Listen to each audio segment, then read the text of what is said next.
You wake up in a palace chamber that smells of frankincense and fear. The morning light filters through silk curtains, casting long shadows across marble floors inlaid with gold.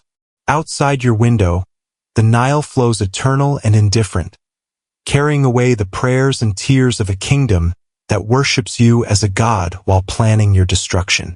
Your hands shake as you reach for the ceremonial cup beside your bed, knowing that today marks another step toward a fate you cannot escape, a destiny written in the stars before you drew your first breath. The servants who dress you avoid your eyes, their movements quick and nervous. They know what's coming, just as you do. The elaborate headdress feels heavier than usual, the golden cobra at your brow seeming to writhe with malevolent life. You are 15 years old, though in this land of ancient customs and divine mandates, age means nothing compared to bloodline. You are Pharaoh, God King of Egypt, and today you must fulfill the most sacred and terrible duty of your station. Your sister waits in the adjoining chamber, just as trapped as you are by laws older than memory and more binding than iron chains. She is barely 13, her eyes holding the same mixture of resignation and terror that you see reflected in every polished surface of this golden prison. The priests have declared that the gods demand this union, that only through the marriage of divine siblings can the sacred bloodline remain pure and Egypt's power endure. Before diving into this forgotten story of ancient horror disguised as divine mandate, if you enjoy learning about the hidden truths of history, consider hitting that like button and subscribing for more content like this. Please comment below to let me know where you're listening from. I find it incredible that we're exploring these ancient stories together from different parts of the world, connected across time and space by our shared curiosity about the past. This is not a tale of romance or willing partnership. This is the story of how one of history's most powerful civilizations systematically destroyed its own children in the name of religious purity, political necessity, and divine command. The pharaohs of ancient Egypt, worshipped as living gods and feared as absolute rulers, were themselves victims of a system that valued bloodline over humanity, tradition over compassion, and power over the basic rights of children to choose their own destinies. The practice of royal incest in ancient Egypt wasn't an aberration or the twisted desire of individual rulers. It was official state policy, enforced by priests, celebrated by subjects, and justified through elaborate theological frameworks that turned family relationships into political tools and human beings into breeding stock for maintaining divine authority. Picture the Palace of Memphis at dawn, 3,000 years before the birth of Christ. The morning rituals begin before sunrise as hundreds of servants scurry through corridors wider than most people's entire homes. The air thrums with the sound of prayers, the clash of ceremonial weapons, and the whispered conversations of priests who hold power second only to the pharaoh himself. In the innermost chambers, protected by guards who would die before allowing an outsider to enter, a royal family prepares for another day of maintaining the fiction that they are gods rather than prisoners. The young prince who would become Pharaoh Akhenaten stands at his window, watching the sun rise over the kingdom he will inherit. His education began before he could walk, lessons in statecraft, religion, military strategy, and the sacred duties that come with divine blood. Among these duties, none is more emphasized or more dreaded than the requirement to marry within the royal family to preserve the purity of the bloodline that supposedly connects the pharaohs directly to the gods. Egyptian royal marriages were not based on love, compatibility, or even political alliance with foreign powers. They were breeding programs designed to concentrate divine essence in the ruling family. The priests taught that the gods themselves had established this system, that the pharaoh was literally the son of Ra, the sun god, and that diluting this divine blood with common human essence would bring catastrophe to Egypt. The theological justification was elaborate and seemingly unshakable. According to Egyptian religious doctrine, the gods had created the world through acts of divine incest. Geb, the earth god, had married his sister Nut, the sky goddess, and their union had produced the other deities who ruled over human affairs. The pharaoh, as the earthly representative of these divine forces, was expected to mirror their behavior. To marry outside the immediate family was not just politically dangerous but religiously blasphemous. Young Akhenaten learned these lessons from priests who spoke with the authority of 3 millennia of tradition. They explained that his future wife had already been chosen by the gods themselves. His sister Nefertiti, a girl whose beauty was already becoming legendary throughout the kingdom but whose fate was as predetermined as his own. The priests spoke of divine will and sacred duty, but the prince understood the underlying message. He would marry his sister whether he wanted to or not, and she would bear his children whether she chose to or not. The preparation for royal incestuous marriages began in early childhood. Brothers and sisters destined for each other were educated together, their lessons carefully designed to normalize their future relationship while suppressing any natural resistance they might feel. Palace tutors taught them that their love should be different from the affection between ordinary siblings. Deeper, more spiritual, touched by the divine fire that set them apart from common humanity. Nefertiti's education included training in the arts that would make her an acceptable wife to a god-king. She learned to play musical instruments, to dance in the elaborate ceremonial style favored by the court, to speak multiple languages, and to conduct herself with the grace expected of a future queen. But underneath these refined accomplishments lay a grimmer curriculum: lessons in submission, in accepting her fate without question, in understanding that her body belonged not to herself but to the state and its religious requirements. The palace where these children grew up was designed to reinforce their isolation from normal human relationships. Royal siblings spent their days in chambers decorated with images of divine incestuous couples, surrounded by servants who had been selected for their absolute loyalty and their ability to maintain the fiction that what happened within these walls was natural and blessed by the gods. Any servant who showed the slightest sign of questioning the system simply disappeared, replaced by someone more thoroughly indoctrinated. The psychological pressure on these children was immense and carefully orchestrated. They were told from birth that they were different from other humans, closer to the gods, possessed of divine essence that made normal moral and social rules irrelevant to their situations. They were taught that ordinary people could not understand their elevated nature, that the revulsion they might feel toward their assigned roles was actually evidence of their divine sensitivity being corrupted by base human emotion. Palace life was structured to prevent the development of any relationships that might compete with the predetermined incestuous marriage. Male servants were castrated to eliminate any possibility of romantic attachment. Female servants were chosen for their plainness or were disfigured to ensure they could not distract the prince from his destined bride. Foreign diplomats and their children were kept at a distance, and any friendship that developed between royal siblings and outsiders was quickly and ruthlessly terminated. The religious ceremonies that surrounded these marriages were elaborate spectacles designed to overwhelm participants and observers with their grandeur and supposed sanctity.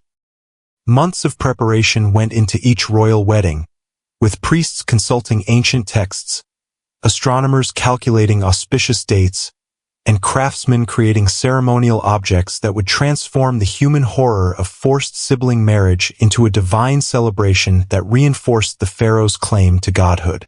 The wedding ceremony itself was a masterpiece of psychological manipulation.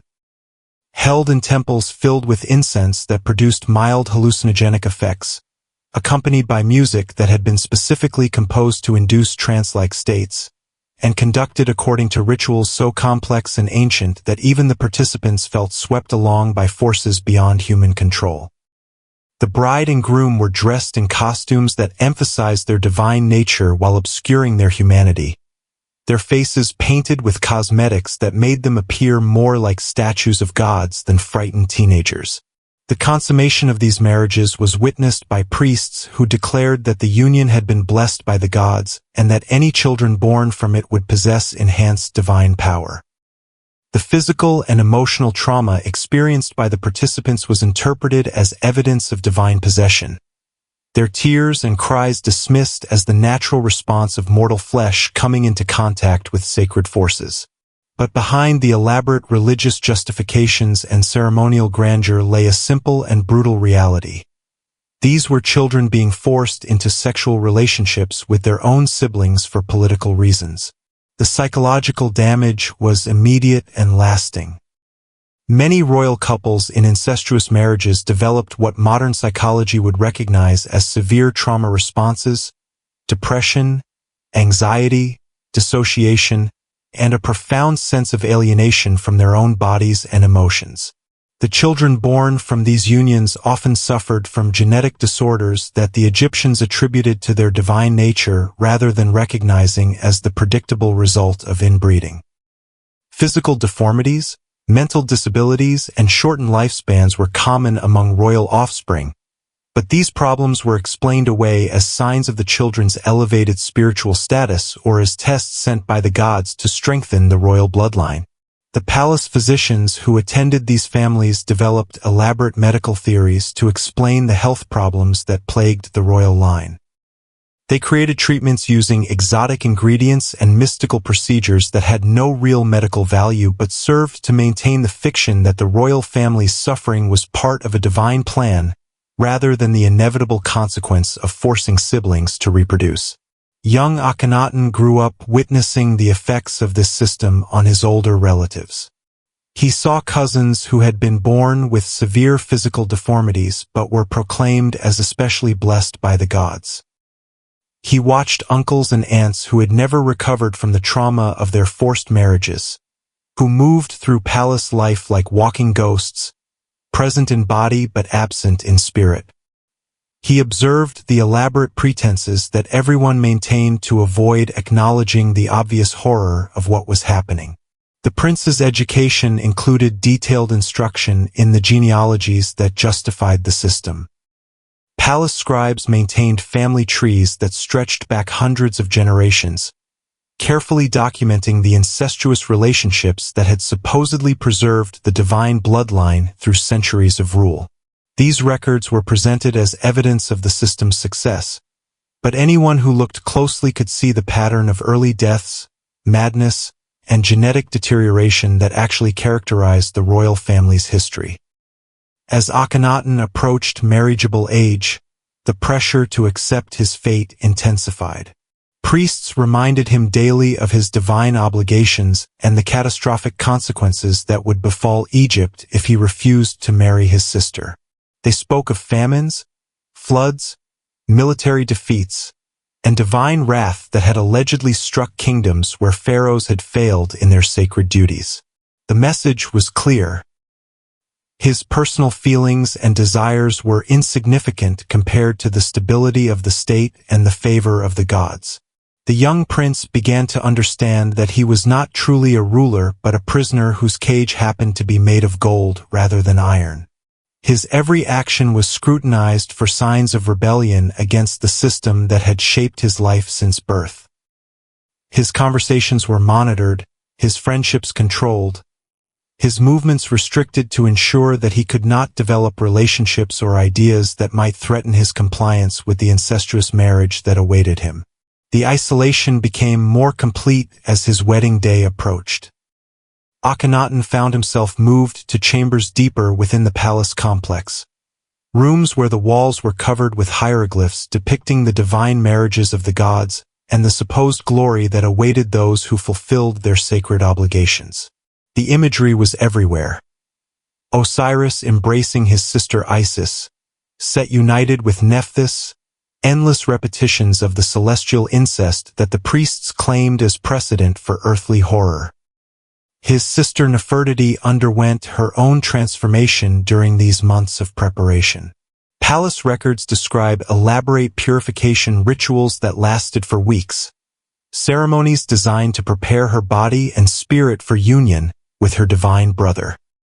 She was fed special diets meant to enhance her fertility, subjected to medical examinations that violated every boundary of human dignity, and instructed by older women who had survived similar marriages about what would be expected of her as both wife and breeding partner to a god-king. The psychological preparation was even more intensive than the physical rituals. Teams of priests worked with both siblings to reshape their understanding of family relationships, love, and human sexuality. They employed techniques that modern psychologists would recognize as systematic brainwashing: isolation from dissenting voices, constant repetition of approved messages, rewards for compliance, and subtle punishments for any sign of resistance or independent thinking. Akhenaten's tutors introduced him to the writings of previous pharaohs who had supposedly found joy and spiritual fulfillment in their incestuous marriages. These texts, carefully edited and possibly fabricated, described the unique form of love that could exist only between divine siblings, a connection that transcended mortal understanding and brought both partners closer to the gods. The prince was told that his initial revulsion was natural but temporary, that divine love would overcome human squeamishness once the marriage was consummated. The propaganda extended to every aspect of palace culture. Court poets composed verses celebrating the upcoming union, musicians created songs that portrayed sibling marriage as the highest form of spiritual and physical love, and artists produced paintings and sculptures that depicted incestuous couples in poses of divine ecstasy. The entire cultural apparatus of the kingdom was mobilized to normalize and glorify what was essentially the systematic sexual abuse of children by state mandate. But beneath the surface of this elaborate production, cracks began to appear in the system.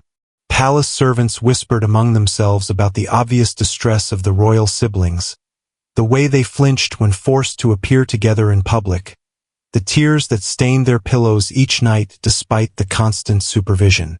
Some of the older servants had witnessed previous royal marriages and knew the pattern of psychological destruction that typically followed. The Egyptian people themselves were not entirely convinced by the religious justifications for royal incest. Folk songs from the period, preserved in fragments on papyrus and pottery, hint at popular unease with the practice. Farmers and craftsmen, whose own marriages were based on choice and genuine affection, struggled to reconcile their natural understanding of family relationships with the divine mandate that governed their rulers. Foreign diplomats who visited the Egyptian court left behind accounts that reveal the international community's horror at the incestuous practices of the pharaohs. Babylonian and Assyrian ambassadors wrote dispatches describing the obvious trauma of royal children forced into marriages with their siblings, the genetic disorders that plagued the royal line, and the elaborate ceremonies designed to mask what they recognized as systematic child abuse sanctified by religious authority. These diplomatic reports provide some of the most honest contemporary accounts of the system's effects.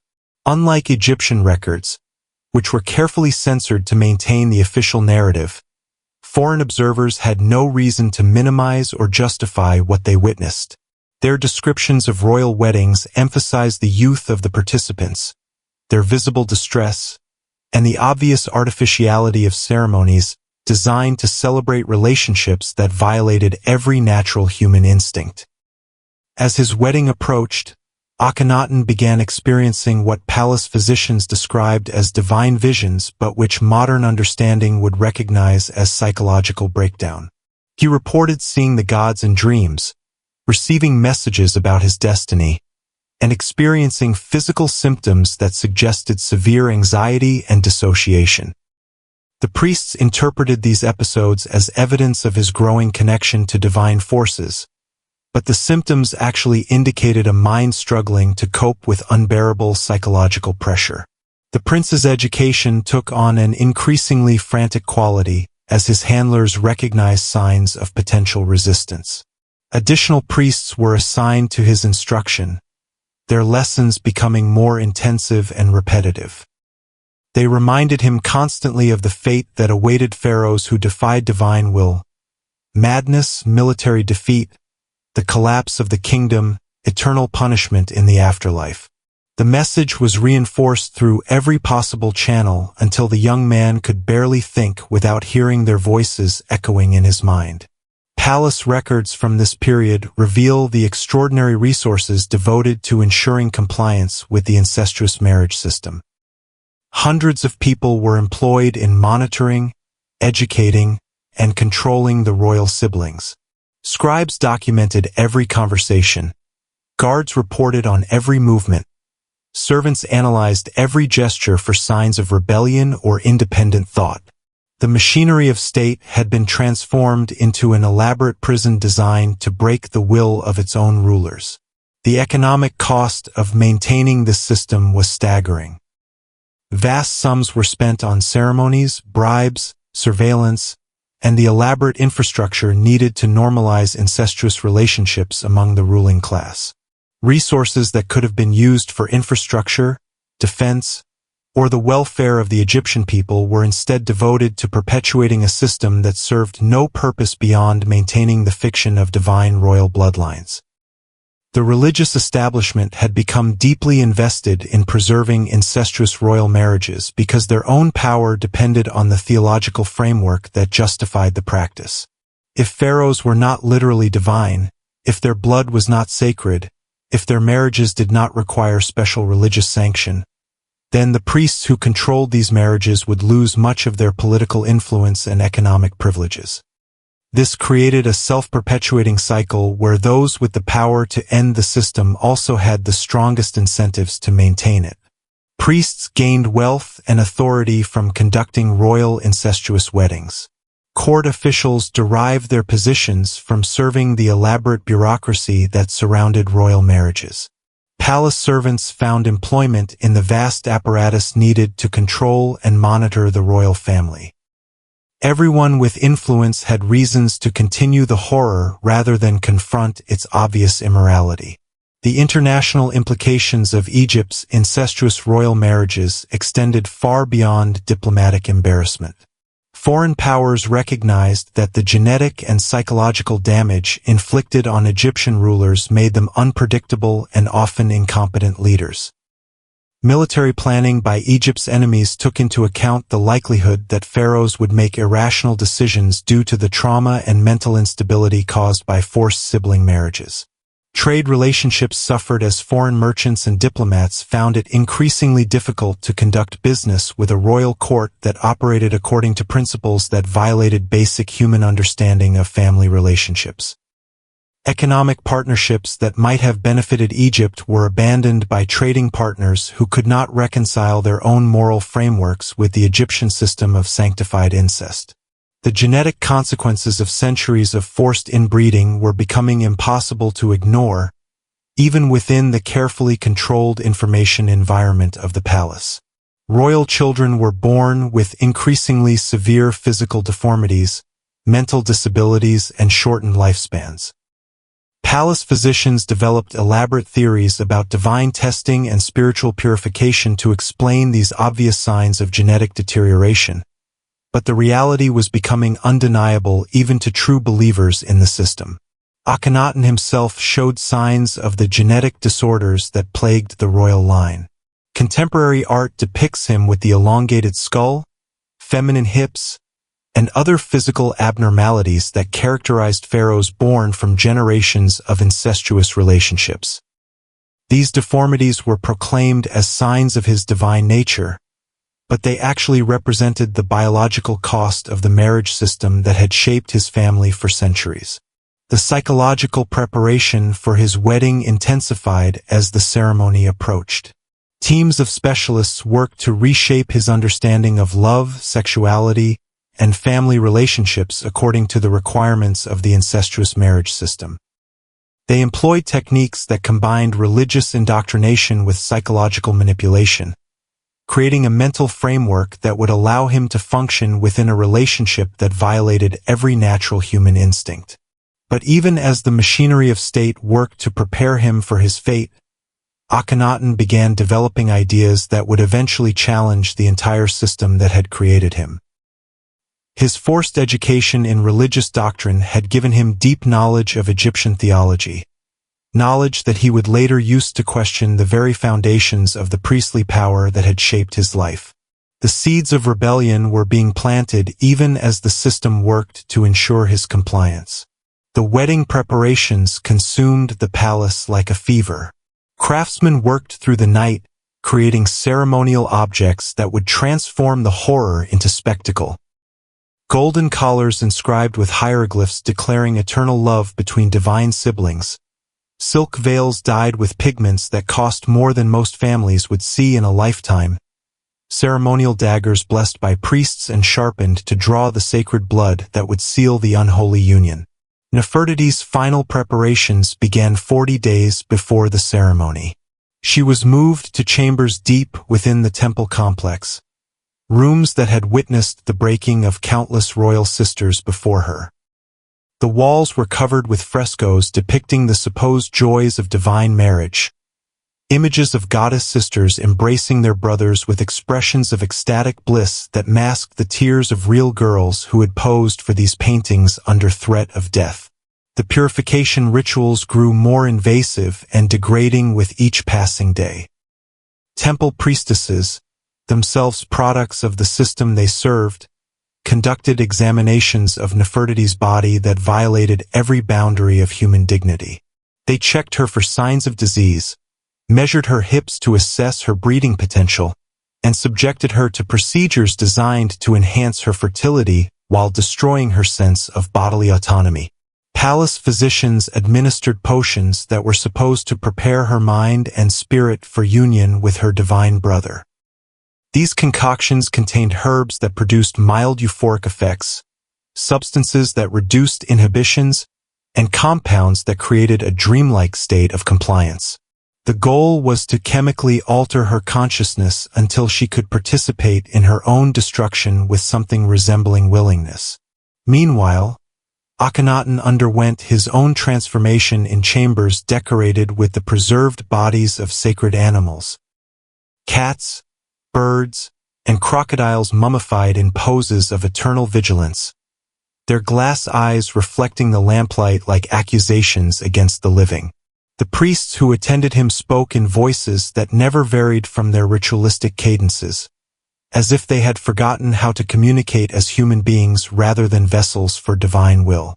His education reached a crescendo of psychological manipulation. Day after day, teams of specialists worked to reconstruct his understanding of reality itself. They showed him ancient texts that supposedly proved the divine nature of sibling marriage, artifacts that allegedly demonstrated the gods' approval of incestuous unions, and prophecies that threatened cosmic catastrophe if he failed to fulfill his sacred obligations. The priests brought forward witnesses, older members of the royal family who testified to the spiritual fulfillment they had found in their own forced marriages. These broken souls, their eyes empty of everything except carefully rehearsed devotion, spoke of transcendent love and divine ecstasy, while their trembling hands and hollow voices betrayed the truth of their experiences. They had been so thoroughly destroyed by the system that they could no longer distinguish between genuine emotion and programmed response. Palace records from this period reveal the extraordinary lengths to which the system went to ensure compliance. Scribes documented every word spoken in the royal chambers, analyzing conversations for signs of resistance or independent thought. Guards reported on the siblings' body language during their supervised meetings, looking for evidence of natural revulsion that would need to be overcome through additional conditioning. The economic machinery of the kingdom was mobilized to support the wedding preparations. Taxes were raised throughout Egypt to fund ceremonies that would celebrate the destruction of two children while proclaiming it as divine blessing. Farmers who could barely feed their own families were forced to contribute grain for wedding feasts. Craftsmen were conscripted to create objects that would be used once and then buried with the royal couple when death finally released them from their ordained suffering. Foreign dignitaries began arriving for the ceremony, their presence lending international legitimacy to what many privately recognized as sanctified child abuse. These diplomats brought gifts that would be interpreted as approval of Egyptian customs, though their private correspondence reveals disgust and horror at what they were witnessing. Babylonian ambassadors wrote of their shock at seeing children barely into adolescence being prepared for sexual relationships with their own siblings. The psychological pressure on both siblings intensified as the ceremony approached. Palace servants reported that Akhenaten had begun talking to himself, carrying on conversations with invisible companions who might have been gods or might have been fragments of his fracturing psyche. Nefertiti was observed staring at walls for hours at a time, her mind seemingly retreating to places where palace handlers could not follow. The final week of preparation brought a kind of frenzied desperation to the proceedings. Priests conducted ceremonies every few hours, each ritual designed to reinforce the participants' understanding of their divine obligations. Incense burned constantly in the royal chambers, filling the air with smoke that made thinking difficult and resistance nearly impossible. Musicians played compositions specifically designed to induce trance-like states, their melodies weaving through the siblings' consciousness like chains of sound. The wedding dress created for Nefertiti was a masterpiece of symbolic horror. Woven from silk so fine it was nearly transparent, decorated with gold thread that traced patterns representing fertility and divine union, it was designed to display her body while proclaiming her sacred status. The headdress that would crown her during the ceremony contained precious stones arranged to form symbols of the incestuous relationships that had supposedly blessed Egypt for millennia. Akhenaten's ceremonial costume was equally elaborate and symbolic. The golden breastplate he would wear bore images of divine siblings in eternal embrace. The crown that would rest on his head contained metals that had been blessed in temples throughout Egypt, each blessing reinforcing his obligation to fulfill the role that had been written for him before his birth. Even his sandals were inscribed with hieroglyphs declaring his divine nature and sacred duty to marry within the royal bloodline.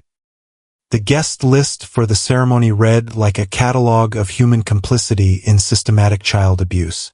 High priests who had spent decades perfecting the theological justifications for royal incest. Government officials whose careers depended on maintaining the fiction of pharaonic divinity. Foreign diplomats who chose political convenience over moral clarity. Wealthy merchants who profited from the elaborate ceremonies that disguised horror as celebration. Palace kitchens worked around the clock to prepare wedding feasts that would feed thousands of guests while the bride and groom themselves could barely eat due to the psychological trauma of their situation. Exotic delicacies were imported from across the known world. Spices from India, wines from Greece, rare fruits from Nubia, all to celebrate a union that violated the most basic principles of human decency and natural law.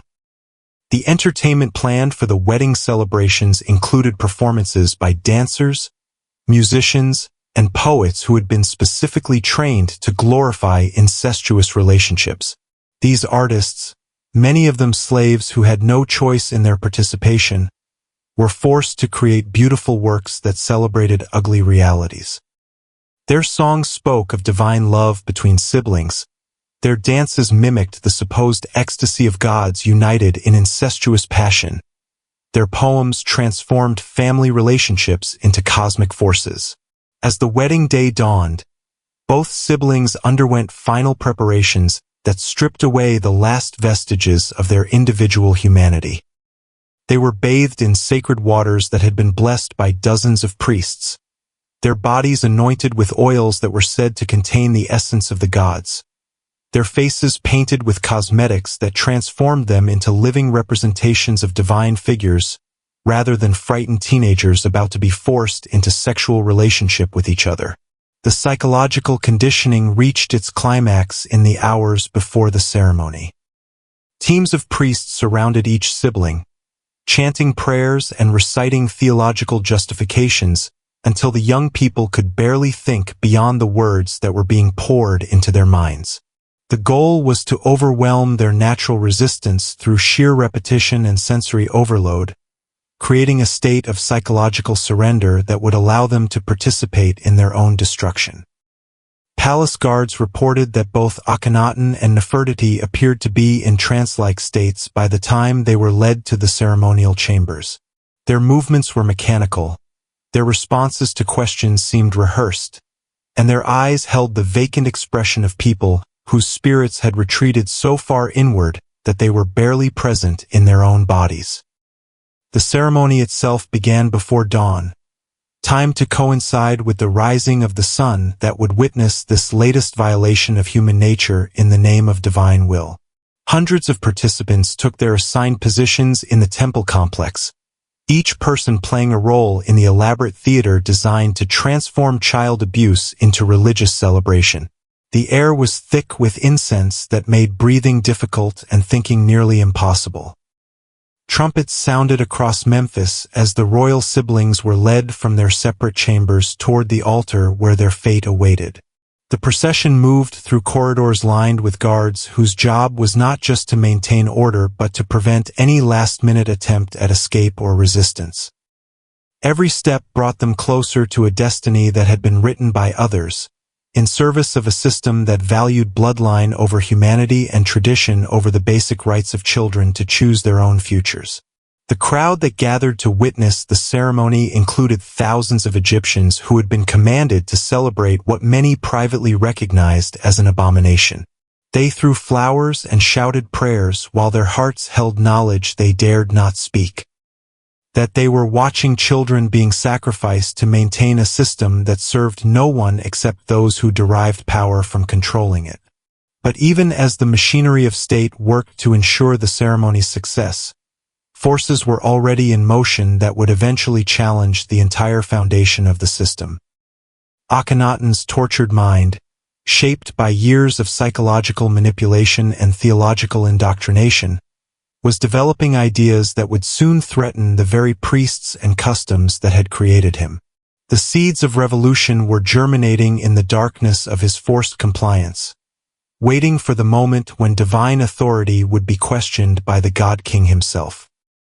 The wedding ceremony unfolded like a fever dream orchestrated by madmen who had convinced themselves they were serving divine will.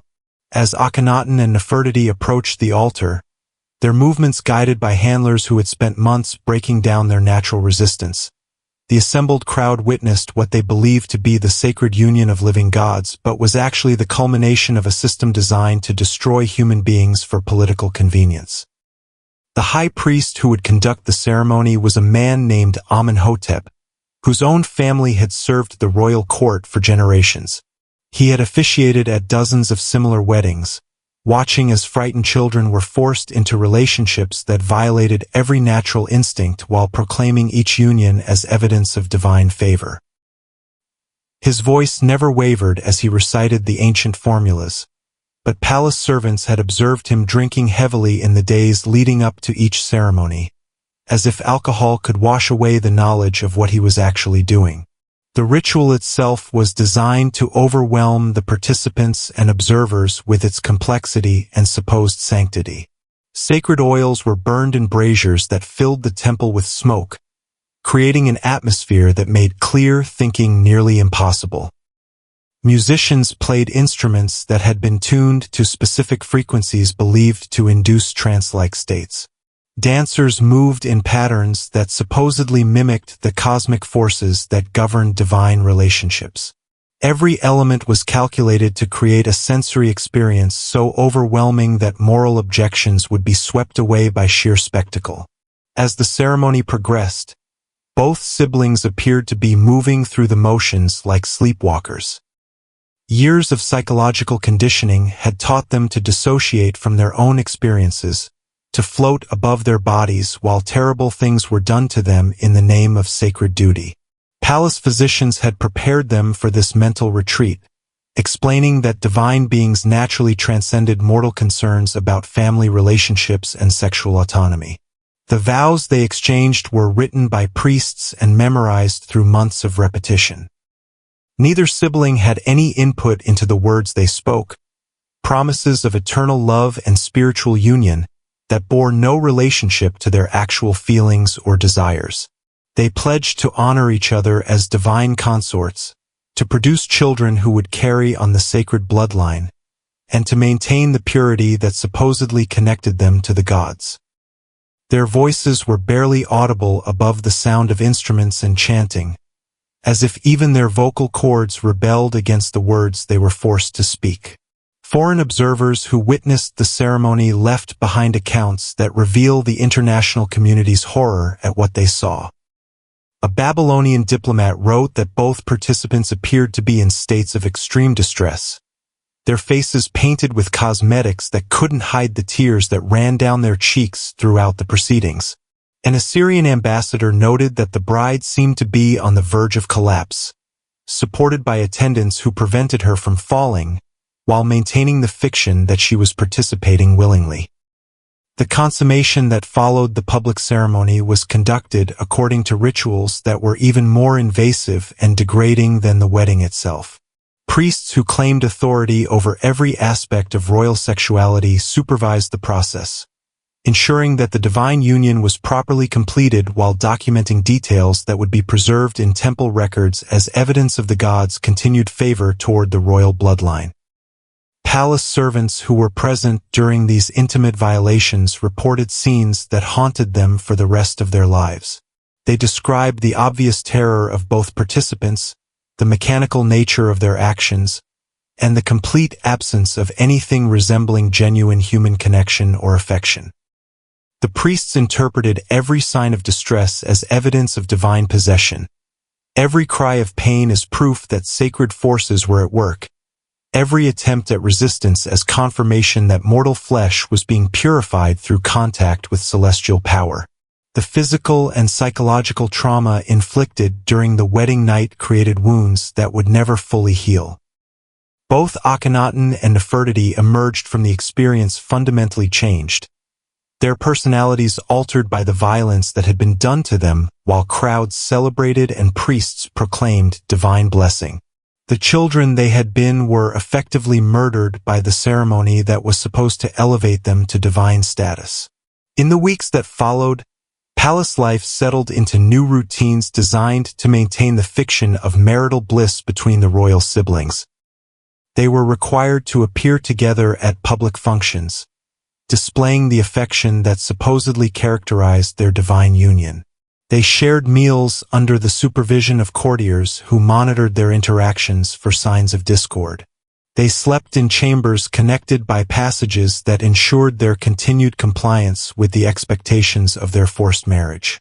But beneath the surface of this carefully orchestrated performance, both siblings were developing coping mechanisms that would eventually threaten the entire system that had created them.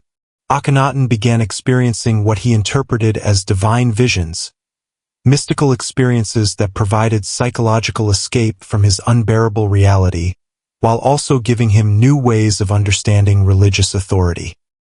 Nefertiti retreated into herself so completely that she seemed to exist in a permanent state of dissociation, present in body but absent in spirit. The children born from this union inherited not just the genetic disorders that plagued the royal line but also the psychological damage inflicted on their parents. Palace records document the birth of 6 daughters, each showing signs of the physical abnormalities and mental instabilities that characterized offspring of incestuous relationships. These princesses would eventually face the same fate as their parents. Forced marriages within the royal family designed to perpetuate a system that had already destroyed so many lives. Yet it was from this place of ultimate victimization that Akhenaten would eventually find the strength to challenge the very foundations of Egyptian religious authority. The psychological torture that was supposed to ensure his compliance instead created a mind that questioned everything, including the divine mandate that had justified his own destruction. The priests who had worked so hard to break his spirit had inadvertently created a pharaoh who would attempt to revolutionize the entire religious system of Egypt. The revolution began quietly, in private conversations between Akhenaten and a small group of advisors who shared his growing skepticism about traditional religious practices.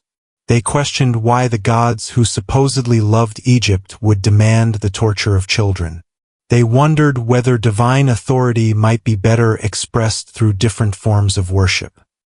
They began developing alternative theological frameworks that emphasize compassion over cruelty, choice over compulsion, and human dignity over political convenience. As Akhenaten's religious reforms took shape, they threatened not just individual practices but the entire power structure that had maintained royal incest for centuries. If pharaohs were not literally divine, if their bloodlines were not sacred, if their marriages did not require special religious sanction, then the elaborate system of control and abuse that had shaped Egyptian royalty would lose its justification. The priests and courtiers who had profited from the existing system recognized the threat that Akhenaten's ideas posed to their own positions. They began organizing resistance to his reforms, marshaling theological arguments and political pressure to prevent changes that would eliminate their sources of power and influence. The stage was set for a conflict that would determine whether Egypt would continue sacrificing its children to maintain divine monarchy or find new ways of organizing political authority. But even as the struggle unfolded, the damage inflicted by centuries of institutionalized incest continued to manifest in the royal family and throughout Egyptian society. The genetic disorders, psychological trauma, and moral corruption that characterized the system had created deep wounds that would take generations to heal, if they could be healed at all. The story of Akhenaten and Nefertiti serves as a reminder that even the most elaborate religious and cultural justifications cannot transform child abuse into divine will, that systems which sacrifice human dignity for political stability ultimately destroy both the victims and the societies that tolerate their suffering. Their forced marriage was not an isolated tragedy, but the inevitable result of a civilization that had chosen power over compassion, tradition over justice, and divine authority over basic human decency. In the end, the boy and girl who had been destroyed by the system they were born to rule found ways to resist from within the very machinery of their oppression, proving that the human spirit can survive even the most systematic attempts to crush it, and that sometimes the greatest revolutionaries are created by the forces that sought to break them completely.